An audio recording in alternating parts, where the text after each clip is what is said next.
Afterword. Once upon a time in the magical land of Equestria. 10 years later. Then I began thinking, she said softly, reading the very last lines of the book. They were also the first lines, although she wasn't sure if any of her listeners had noticed. The story had come full circle. These were the moments she lived for. Just spending time with the children, seeing their eager, attentive faces as she read to them. The reading room was like an island of peace. No worries, no pressures, no pony seeking out her advice or counsel. She had never been comfortable in a position of leadership, but the ponies outside had put her on a pedestal. She hated the spotlight, and she knew she hadn't earned the trust they put in her. The reading room was one of her favorite retreats. if I'm going to tell you about the adventure of my life, explain how I got to this place with these people, and why I did what I'm going to do next, I should probably start by explaining a little bit about Pitbox. She gently closed the book, drinking in the tranquility of the ending. Yes, these were the moments she lived for. The peace and quiet before. What? Whined the little apricot Pegasus sitting in the center of the other foals. That's it? It can't end there. That's a lame way to end a story. Now, Thunder Rush, she began. Rush was Tracker and Mist's filly, and had inherited her father's disposition. I want action, Thunder Rush interrupted. And I want Rainbow Dash. A timid yellow unicorn offered. Well, I kind of like the ending. Rush rolled her eyes at her playmate. You would. Well, it was tranquil while it lasted. Now, children, it's a true story, right? The yellow unicorn, Flower, asked. Even as she nodded in response, the filly Thunder Rush promptly disagreed. Of course not. It's obviously just a fairy tale. Nobody could survive getting shot that much. The filly rolled her eyes again with exaggerated exasperation.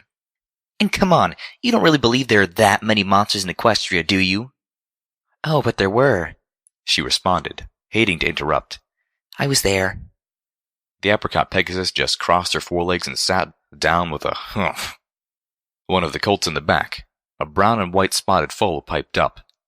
Were you really a tree? She took a deep breath, fortifying herself to face the question that always came after this one. Yes, Cliff, it's true. She heard curiosity in Flower's voice as the filly asked, What's it like to be a tree? And there it was. The question. I don't want to talk about it, Fluttershy said, the words feeling rehearsed. There were things she couldn't think about too much, and her time as a tree was high on her list of forbidden thoughts. Now, why don't you all go out and play? She suggested. Most of the colts and fillies didn't need to be told twice. The far doors swung open, letting in a dazzling blast of sunlight. A miniature stampede left the reading room almost vacant in seconds. She blinked, realizing that little Cliff had stayed behind. The colt galloped up to her on his tiny hooves and threw his forelegs around her. She fought back the urge to jump away and hide. You're the best storyteller, Miss Fluttershy, he said happily. Thanks for the story. Then the colt too was drawn by the pull of the midday sun and scampered off to join his friends. Fluttershy stood in place for a moment, staring out the open doors at the mission and junction town beyond. These ponies, they called themselves the followers of the apocalypse. They knew of her great mistakes, but they neither hid from the truth nor hated her for it. Instead, they embraced it as a lesson, and still, astoundingly, looked to her with a reverence she found uncomfortable. Still, if she was going to be given a position of authority, she was going to use it. She'd spent 200 years unable to do anything to help anyone. No more. She just had to do better this time. And this time, she was going to stay close to her friends so they could help her too. She spotted the followers' leader, Velvet Remedy. The charcoal-coated unicorn looked her way, smiling. She lifted a forehoof and waved. Fluttershy waved timidly back, her eyes catching on the ornate golden pitbuck encrusted with a nightingale-shaped gemstone on Velvet Remedy's foreleg. She remembered when that had been a necklace. Her necklace. She found herself smiling, happy it had found a new bearer. Although it had taken her a while to grasp the somewhat abrasive mare as a beacon of kindness. She wasn't surprised that the element had taken a new form. After all, before it was a necklace, it had been a heavy, round rock. And the book did help explain why the elements chose this new appearance. Fluttershy picked up the book in her mouth and walked over to the bookshelf. The Book of Little Pip was a good book, she thought, despite some of the darker parts that she had to skim over while reading it to the kids. The book had helped her understand things, and answered many questions. Zenith's potion had reversed the curse of the killing choke, restoring her physically to how she had been just before it touched her. But her mind. It had taken years for her to recover, and she had only been able to find herself again, to put herself back together, thanks to the constant attention and help of her friends, both her new friends and the old ones. Velvet Remedy had been right. The little statues of her friends had helped her put herself back together. Without them, she probably would have remained broken, insane, forever. The statuettes were the second set she had been given in her life. The first was from Rarity. The ones she now had were from Velvet Remedy. With them, she could weather the loss of her friends, and it felt sometimes like they were still right there with her. Sometimes, in her sleep, they would stand by her against the monsters that lurked in her head. She hadn't understood how or why Velvet Remedy had given her the Book of Little Pip. Now, thanks to the book, she knew. It was, however, rather disconcerting to know that there were still little statuettes of her out there somewhere, radiating the essence of her soul. The statuettes were in her saddleboxes. She took them wherever she went, taking them out only to put them on the mantel above her bed at night before she slept. With Angel, the eternally petrified form of her dearest pet and longest friend, watched over her each night, guarding her. Maybe it was macabre, maybe it was somewhat unhealthy, but she slept better with him there. He kept the nightmares away. As she slid the book back into its place on the bookshelf, she thought again that, yes, it was a good book. Deeply painful at times. But it was nice to feel like she knew Little Pip. So many of her new friends did, and, despite some of her bad times, she seemed like such a nice pony. Fluttershy had tried to talk to Little Pip once, but even being in one of those tower stations made her very uncomfortable. The Single Pegasus project, she had to admit, freaked her out. Little Pip had called it peaceful, but Fluttershy had panic attacks at the mere thought of the place, of being trapped, unable to move, watching helplessly. She felt her heart racing and shoved the memory away. That place was on her list of things not to think about too much. Sometimes her mind was like a minefield. She had to be careful where she stepped. Still, she had recovered. Mostly. It had taken years, though. She smiled a little, the sort of smile you could only manage looking back on something from a great distance. Her well-intentioned friends had swiftly taken her to Spike's cave, thinking it would help her to be with someone she knew. 200 years as a tree had done nothing to dampen her phobia of dragons. Of course, she hadn't recognized him. He'd grown up. And, true, she'd seen him grown up once before, but that was an unnatural and temporary growth, not like the real thing. He looked completely different. He had wings, for one thing. "I'm sorry I scared you," she remembered Spike saying one day after she'd finally been able to do more than squeak and cow in response. It was the eye patch, wasn't it? Damn it, I was going for jaunty, but I think it just makes me look like a raider. It had not been the eye patch. If anything, the eye patch was nice. Made him look dapper. She told him so. Fluttershy lowered her nose and nudged the book fully into place. Yes, she thought for a third time. It was a good book. Sometimes, though, she thought it had a bad title. In her mind, it was more than just the story of a single mare. It was the story of Equestria. The Equestria that had been. The equestrian wasteland that is. And the hopes for the new Equestria that was beginning to bloom. Maybe the story should have Equestria in its name, she asked herself. More than that, it was the story of the birth of the fledgling forces of good in the equestrian wasteland. The new Canterlot Republic, the Applejack's Rangers, even the followers of the Apocalypse had their origins in this story. And she couldn't forget the Twilight Society, whose megaspell had turned them into a superpower in the wasteland. They were good and helpful ponies, too. Mostly. Usually. Fluttershy crossed the reading room and stepped out into the pure sunlight that poured down on Junction Town. She blinked, adjusting to the brightness as she felt the warmth of the sun penetrate her feathers and coat. Ahead and to the left, Velvet Remedy was talking to some of the medical ponies near the clinic. To her right, the laughter of the playing children tickled the air. Straight ahead, at the far wall of the mission, she spotted Pallet and her apprentice Silverbell. The older mare was guiding the adolescent unicorn as she used her magic to put the finishing touches on a stained glass window. Fluttershy guessed the window was for the new Canterlot Castle. She closed her eyes, drawing in a deep breath. The scents of dust and lavender trees mixed with a hint of rosewood and cinnamon from Brandy's cookhouse. "Ooh, smell that air," she said softly to her friends in her saddleboxes. It was the smell of everything being good in the world. She turned to watch the children. Thunderrush's little brother was pestering the apricot Pegasus. She tilted her ears to catch the conversation. "I can name all the presidents of the new Canted Lots Republic," the little one boasted, so cute he made Fluttershy snicker. "That's easy," Rush said, blowing her sibling off. "There's only been 2. Try something harder." The tiny colt tried again. I can name all the princesses of old Equestria." Equally easy isn't harder." Fluttershy sighed, shaking her head, and took a step. She eeped as a young voice cried out, "Hey, Fluttershy!" Turning, she saw the pink alicorn filly fly up unsteadily, her face wide and smiling. "Oh, hello, Surprise." Fluttershy greeted her. Surprise was the 3rd alicorn to be successfully birthed, and the 1st alicorn to have a coat that wasn't blue, green, or purple. "Look what I can do!" The alicorn filly beamed happily. Her little face scrunched up in concentration.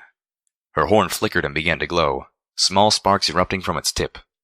A blob of magical energy formed above the little alicorn. It melted down around her, forming a magical shield. The fragile magical sphere lasted only a moment before popping like a soap bubble, but the alicorn's eyes looked up with glee. "Oh, that's very good, Surprise," Fluttershy cooed. "Getting ever so much better. Your parents must be so proud." Still, she couldn't help but suppress an involuntary shudder, her eyes drifting towards the mountains, and towards Glyphmark. She knew better than to worry. Zenith, of all zebras, wouldn't allow them to be anything but extra cautious. Still, the brew they created to turn alicorns male, the potion that allowed them to breed, required extract of killing joke as an ingredient, and that meant that the angels were cultivating it over there. No. Stop thinking about things on the lists. You know it's not healthy. Surprise squeaked in delight and fluttered away, seeking another adult to show off to. Fluttershy slowly walked down the cobblestone street that wove through the mission. She passed Brandy trotting the other way, pulling a cart of vegetables from the gardens. She exchanged greetings with the young cook, feeling fleetingly disappointed that she wouldn't get to taste the soup and salad being prepared for tonight's dinner. But she wasn't going to be here. The equestrian wasteland was producing enough food now for its population to begin to prosper, ponies and non-ponies alike. 3 years ago, Little Pip had cleared the last of the cloud curtain. Her continued habitation of the Celestia hub being as much out of dedication to a promise as it was for psychological and physiological concerns. The former she empathized with all too well. The latter regarded the small mare's development of a constitutional weakness, her multiple exposures to the pink cloud and broadcasters having taken their toll. Plus, while not constantly minded, the weather still needed to be regulated so that the farms could run at maximum production. And, sadly, it would probably be generations before the rest of Equestria was willing to trust the weather to the Pegasi once again. Yes, food was no longer a necessity that ponies needed to struggle and bleed for. The new Canterlot Republic ensured that the bounty was distributed generously to all, and the Talons kept the farms and caravans safe from gangs and other marauders who would attempt to seize control. Rather, the national concern had once again turned to power.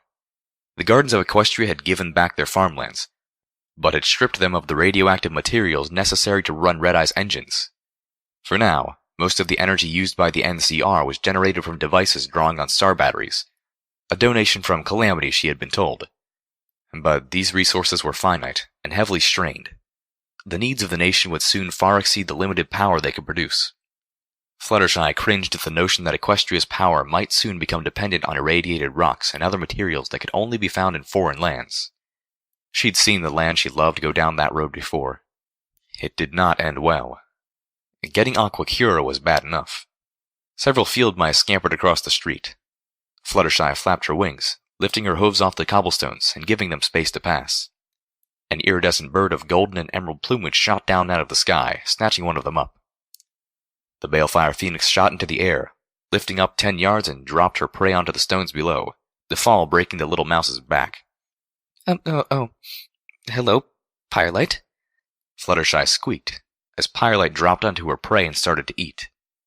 For a moment, she had almost called the balefire phoenix Philomena. But Firelight wasn't the same bird as the one that had been Celestia's pet. At least, she was pretty sure they weren't the same bird. but the similarities were striking enough that Fluttershy was sure they were related somehow. Cousins, perhaps, maybe even sisters.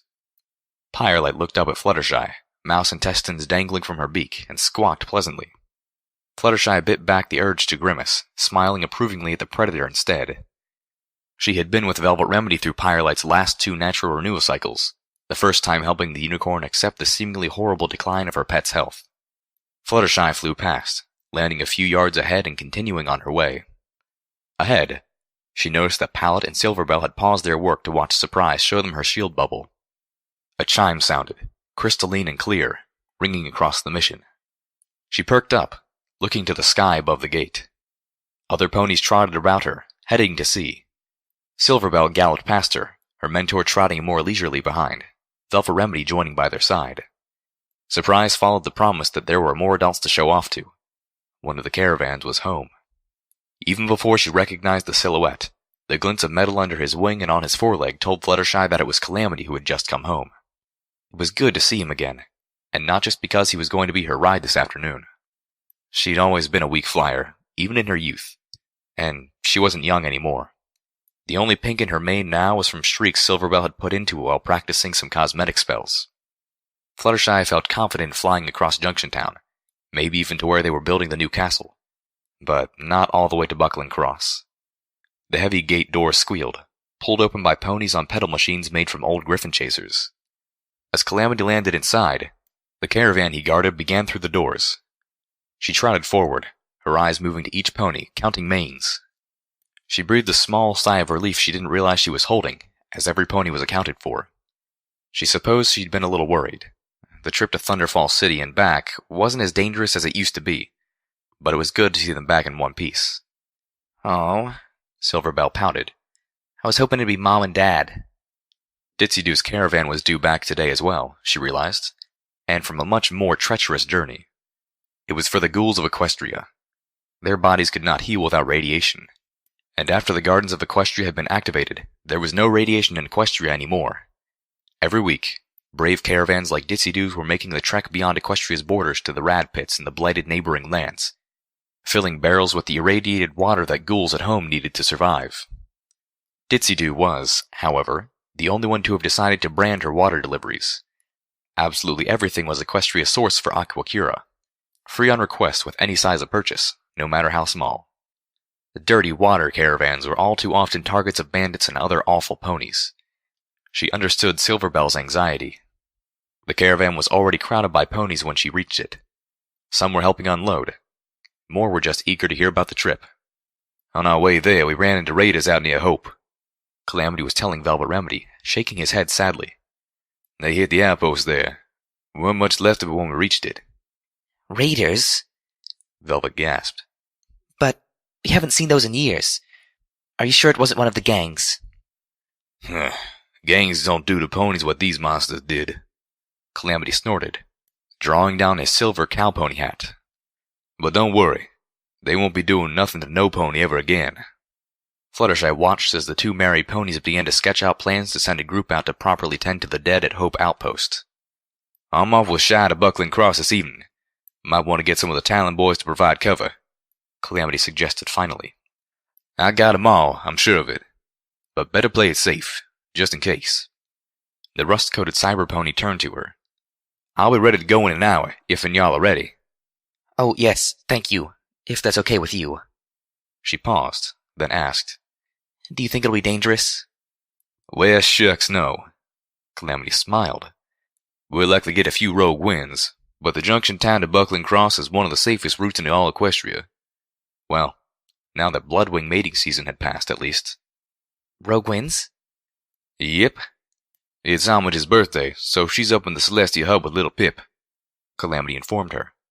I hear they're spending the whole day in the autumn vestibule. "Oh, how romantic," Fluttershy squeaked. Calamity turned to his wife with a smirk. Homage wanted me to remind you that this is the last birthday she's got before she's officially old and decrepit. He playfully poked Velvet Remedy with a hoof as she scowled and pouted. Fluttershy's eyes were drawn to the golden pip-buck on his foreleg, the 2 jewels embedded in it taking the shapes of a hammer and a screwdriver. "What's decrepit?" Surprise piped up, looking to the adults curiously.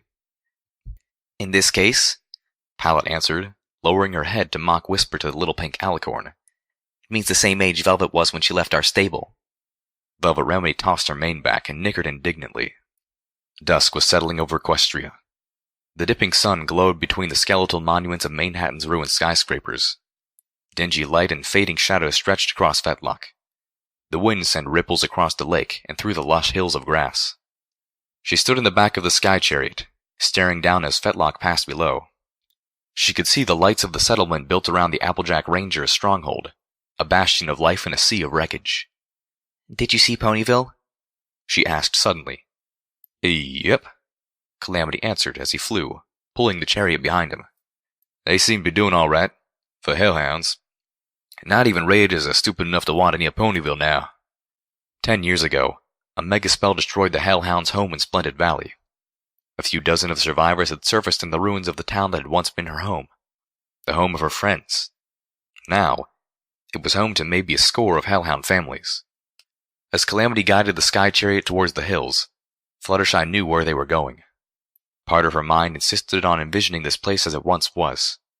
She and her friends had once gone golfing in these very hills, back before the war was even a whisper. She remembered Angel had gotten bored and started gnawing on the canopy of their golf cart until she cajoled him to stop. But this place wasn't a golf course anymore. Calamity brought the sky chariot down to the wind-stroked grass and unhitched himself. Fluttershy spread her wings, dipping her head to pick up the bundles of flowers that had accompanied her for this much of the journey. The two Pegasi approached the 5 tombstones. Fluttershy dropped the flowers at her hooves, letting Calamity pick up several of them to place them at the gravestone of Elder Steelhoof's Applesnack. She scooped up the others, and began reverently placing them at each of the other 4 graves, which fanned out behind that first one, as Calamity took a few minutes of quiet with his departed friend. A soft pang filled her heart, as Fluttershy wished she had the time to know Applesnack better. She stopped at the gravestone nearest Applesnack's, reading the inscription. Here rests Paladin Strawberry Lemonade. Brave, loyal, true. She gave her life that Equestria may blossom once again. The other 3 markers had similar epitaphs.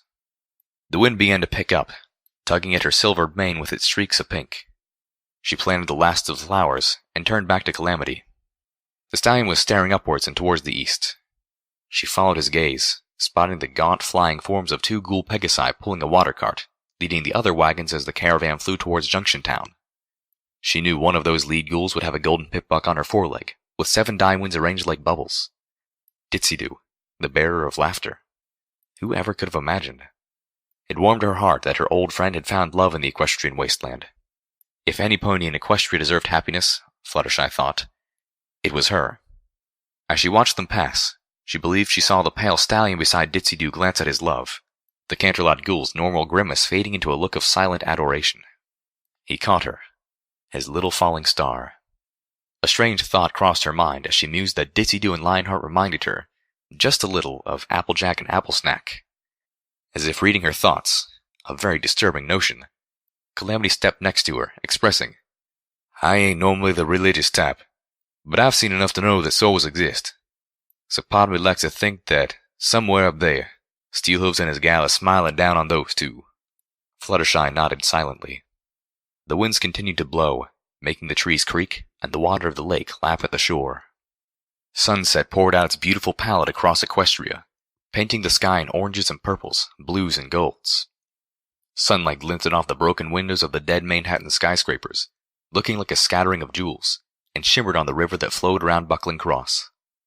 The butter-yellow Pegasus stretched her wings, standing on the edge of that fortress, her eyes looking out across the river, watching the slowly gliding boats, then lifting beyond. She could see Gummy's home from here. Like Ditzy-Doo, another strand of the past that persisted in the present, tugging at her heart.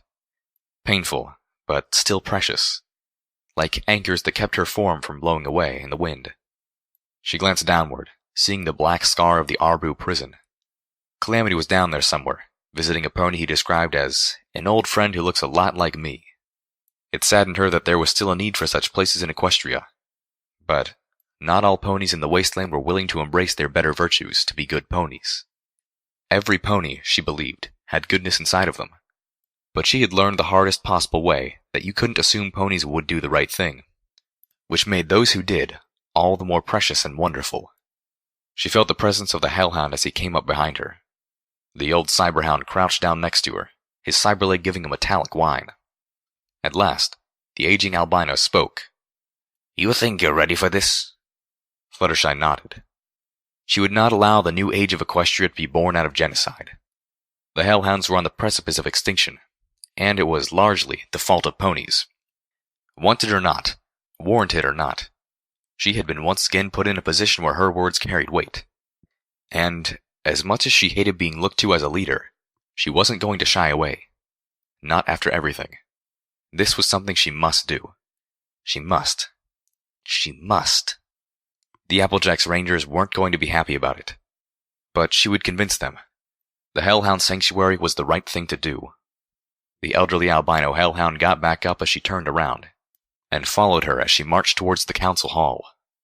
A stiff wind cut through her feathers, chilling her. The sun began to sink beneath the waves. Fluttershy took a deep breath. The day was almost over. It had been a day without gunshots. A peaceful day. A better day. In a world filled with misery and uncertainty, it is a great comfort to know that, in the end, there is always a light in the darkness.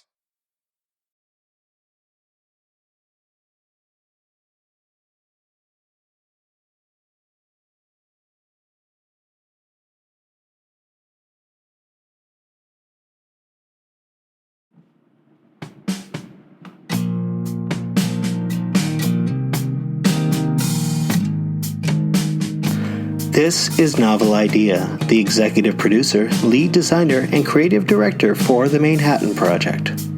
We hope that you've enjoyed this special unabridged production of Fallout Equestria by KCAT. The Manehattan Project is a group currently in production of a new story-driven experience based on Fallout Equestria for both Fallout New Vegas and Fallout 4. In Gardens of Equestria this coming storm, it will fall to you to discover the source of the strange reality shifts that have caused parts of the equestrian wasteland to merge with the Mojave. For more information about Gardens of Equestria, our plans for Fallout 4, and details on our now available preview experience, Smuggler's Run, please go to gardensofequestria.com. Fallout is a registered trademark of Bethesda Softworks, a ZeniMax media company. My Little Pony: Friendship is Magic is a registered trademark of Hasbro and was originally developed for television by Lauren Faust.